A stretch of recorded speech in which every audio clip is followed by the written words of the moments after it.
Well, now, if you'll remember from the last of the first chapter of our story, a big avalanche of rock and earth and water poured down the cut behind the boys on their bikes, and the camper disappeared in the cloud of debris. Well, it turned out just fine. The boys were okay down in the camper. A big boulder blocked the road just ahead of them, so they were saved by that big boulder. At any rate, James, Uncle John, and Mose had to set off down a new path into the great unknown. They were separated from their friends, and their supplies and gear was down in the camper. They did have some gear with them in their bikes, and James had rode these mountains before. Mose could follow just fine. Lucky James had his guitar on his back, and Uncle John had his tenor strung on his back. Mose had full bags of supplies and a gun and shovel. We set off. The trail rose into the sunset's light. We rose to a summit. The view from the crest was about the most beautiful scene on top of the world. Awestruck, we took a break.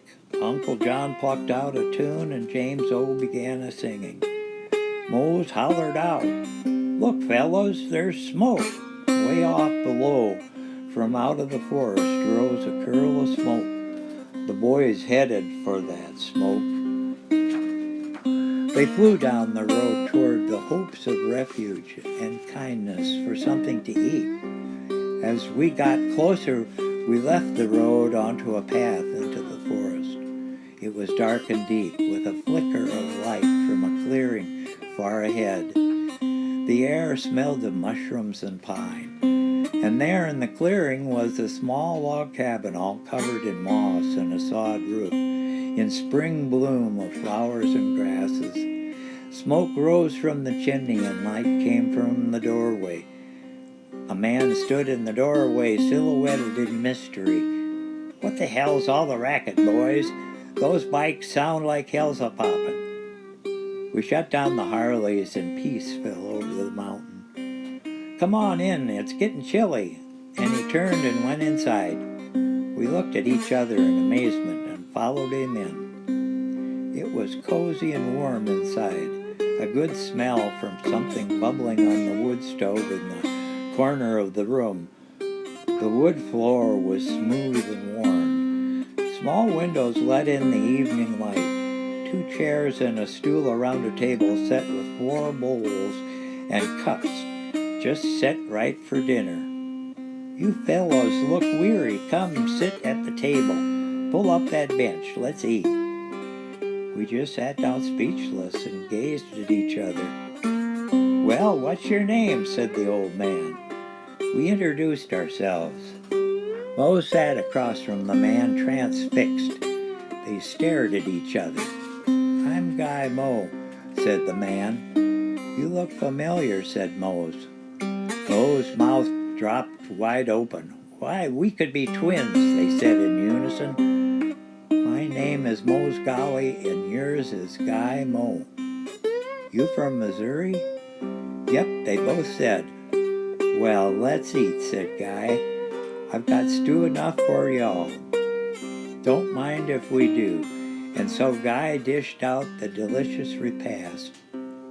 Mushrooms, leeks, potatoes, and mystery meat, wolfed down by the 4.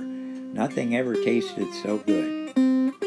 After tea and thank yous, Guy took down his banjo from the wall and plucked at a lullaby. Unc and James joined in. Mose slapped a rhythm on the table. It was uncanny, everyone in tune and playing as if we were one. We sat around the table playing till we played ourselves asleep. We woke in the morning and looked around, sun just peeking through the window. Somehow we were wrapped in warm blankets on thick moss padding. Guy was still snoring in his bed with a smile on his face. Mose rose and fussed with Guy's stove, kicked up the embers, and threw in twigs from Guy's wood box.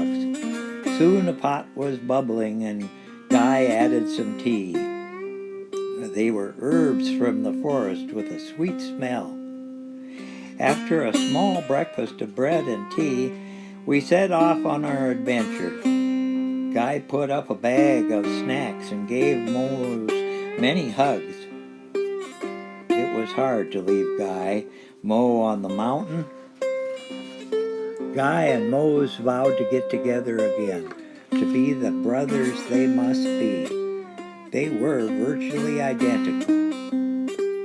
The morning was magical in the Rockies, misty valleys, towering peaks, eagles soaring above. This land is their land, sang the boys as they rolled along, the rumble of the bikes keeping time.